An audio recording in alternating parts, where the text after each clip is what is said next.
we have with us Mr. Srinivas Nayak. So he's an expert on sustainability, and today we will discuss about what exactly is sustainability. Because most people, as we know, they have heard the word sustainability, but they are not clear. Because a lot of things are talked about this thing in simplified language. Srinivas can update us. Right, over to you. Absolutely. So before I actually start on this particular topic, let me just define in terms of what sustainability is all about, right? So a proper definition of sustainability is meeting the needs of the present without compromising the ability of the future generations to meet their own needs. I mean, this sentence has a lot of things which actually talks about. It says not to compromise the ability of the future generation to meet their own needs. So here, the needs, how do the needs comes in, right? Need comes in by using the resources. Now you have one of the resources we talk about. In sustainability, we have defined resources as like 3 P's or 3 E's. 3 P's would be like a profit, planet, and people, right? So these are the resources which are available. How do you use these resources to ensure that basically there is enough for the future generations to be living in the way we are living now? So that's the whole idea of sustainability. Along with sustainability, ESG also comes in place. I mean, which is more or less closer to sustainability. So your sustainability, ESG, both work in hand, but ESG is more of to the metrics, right? So we talk about clear metrics in terms of deciding basically the impact of the company on the environment, social and governance aspects, right?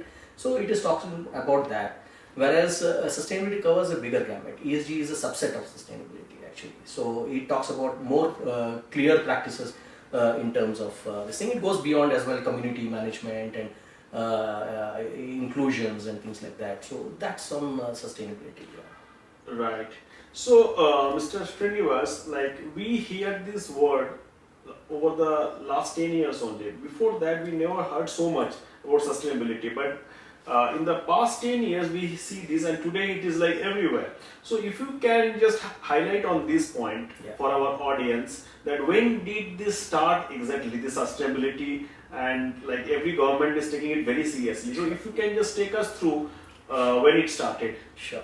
A long history for this. I mean, way back when the word sustainability is basically a Latin word. It derives from that to sustain for a longer duration, right? So, in fact, sustainability, the word was actually coined in almost like late 1600s actually by a German, Mr. Hans. It came in. It was related to forestry, right? So to conserve forest resources and things like that. Later on, there was a book which was released in 1972 by Ernst, who collated all the lecturers of MIT and kind of taken to a larger perspective in terms of environment sustainability. So all environment resources, we talk about the land, the water and other things which actually got involved into it. And over a period of time, you had the social element and you had the people and the money element as well combined to do this.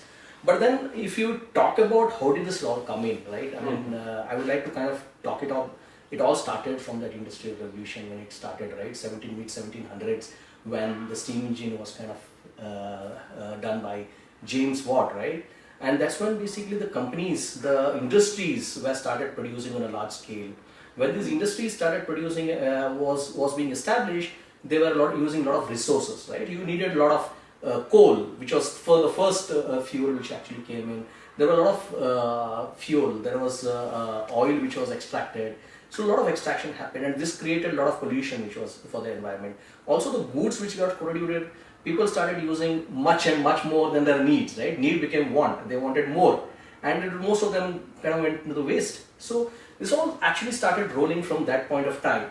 But then the consciousness happened much later on, right? It again happened during the time when, if you see the social movements initially, when you talk about, especially in the US side of it, during the Vietnam War, there was a huge social consciousness in terms of the Vietnam War. There was this black rights movement we talk about a lot. So that, and there was a women's right as well. So these all actually brought the social angle of it, and that was the biggest part at that point of time. But later on, people also started realizing the pollution and things which were happening. It was air pollution and especially water pollution coming in. There was Greenpeace, which was also part of that. So all these brought certain kind of consciousness, and the environment piece came in. In fact, Carl Sagan also in this 1985 statement to the Congress, That's when he actually kind of proposed global warming to the Congress actually. So kind of awareness of global warming also came into concept at that point of time, right? And then there was this governance piece happened when the 2010 oil spill, BP oil spill, that was a catastrophe actually. I mean, there was so much spills and there was like devastating there at that point of time. But then, for all these actually, there were actually actions also happening. Like in 1970, the first Earth Day happened actually. The US Senator who actually did the first Earth Day in 1970, right? So that started off. And later on, as we actually move forward in 1992, to be precise, is when basically there is this United Nations Environment Program putting basically the UNFCCC. That was actually happening. So that was started off as a concept where basically this was basically nothing but the COP, which actually later on became a COP, right? So those were the balls which were started rolling in. And 2004 is also a very momentous time when in United Nations, in fact it was during that time when Kofi Annan was the General Secretary actually. Okay. So he in fact contacted the CEOs of large companies, about 50 CEOs he contacted, and he actually formed the UNGC, so which is United Nations Global Compact. And that's when basically the inclusion of the companies started coming in, who are actually the polluters who are actually there, right? So it started from there. And 2015, when you come down to 2015, was a very fantastic year where you had the United Nations coming out with the UN SDGs, Sustainable Development Goals, 17 Sustainable Development Goals. That kind of put in the principles for all the countries to follow, companies to follow in terms of that. Same year, of course, we had this Paris Climate Agreement as well, where that was like 193 nations actually combined together, right? So 193 nations kind of committed themselves to kind of reduce the global warming, because the people were attributing all these emissions for this global warming. They said we will keep it to 2 degrees, preferably to 1.5 degrees, and that was the Paris Climate Agreement that signed at that point of time. So these were big global movements happening, and a lot of consciousness started happening. Because of that, a lot of frameworks started happening, right? So there are a lot of frameworks like GRI and SASB as well, and CDP. All these different frameworks which were put in place to actually kind of measure and be companies being accountable for doing all this, right? So this is how this entire momentum started off. Right. So Srinivas, as you said that in 2015 the Paris Climate Accord was signed by 193 nations, right? Yeah. And so what are the future timelines for? Do they have a deadline for meeting some kind of activities, or it is wide open now? So initially when it started off, it's never a mandatory requirement. It was a voluntary requirement for the countries to be committed. So they were supposed to give in the NDGs. NDGs is nationally determined goals, right? So for each country, they have to come out with their own set of goals, which is going to ensure that basically this comes in within this 1.5 degrees or 2 degree temperature. So and then commit to net zero targets. So what I mean by net zero is basically there is the emissions, basically what we are releasing, that much more you are reducing it as well. So there is no more, there is a balance between how much you release to how much you actually take and capture it, right? So or I mean that's the whole of concept of net zero. So that is when countries was supposed to commit. Like for example, India has committed 2070 has a net zero. Many countries have committed 2040 has a net zero. So each one has put their own kind of goals and commitments to that actually. So that's the commitment as of now. And there are also medium-term goals for this also. To do that, like for example, 2030 is a medium-term goal for many of the nations, which is actually there. So 2030 has been a goal where there is a clear monitoring of all these goals set out by these nations. Unfortunately, we are far behind that. So when we talk about India by 2030, so what are our most important goals? Just in brief, if you can just highlight. Sure. One of the major related to climate change actually, and related to the Paris Climate Agreement, which we talked about, is basically the renewable energy. So India has, and dependency on oil and coal were completely there, right? So our grids were completely coal dependent at one point of time.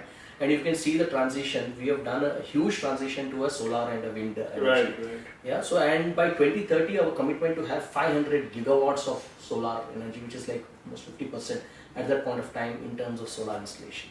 So that's going to be a big move, and we can actually see things happening. In fact, if you talk about the world's out of the top 5 big solar installation, 3 are in India actually, right? So that's the way it is happening, and it helps the economy as well. So it is, when we talk about this, is also helps in the SDG goal as well, right? When you talk about the affordable energy, right? So when clean affordable energy means also energy available for people, because it is not just about making the energy transition to green, not about just climate change, but also having energy for all the people, right? Because there are many people in the world, especially in the global south, who don't have access to energy.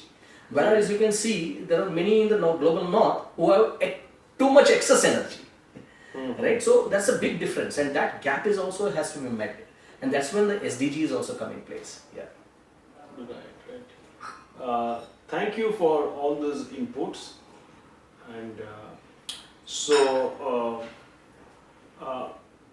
we will talk in the next session much more in depth about what exactly the countries are doing in terms of sustainability and in terms of circular economy also. Yes. Which is also very important. We can take through all these points. Sure.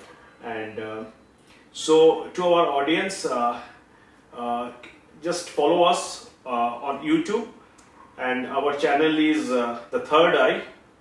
So in our next chapter we can discuss more on this topic and in detail. Thank you.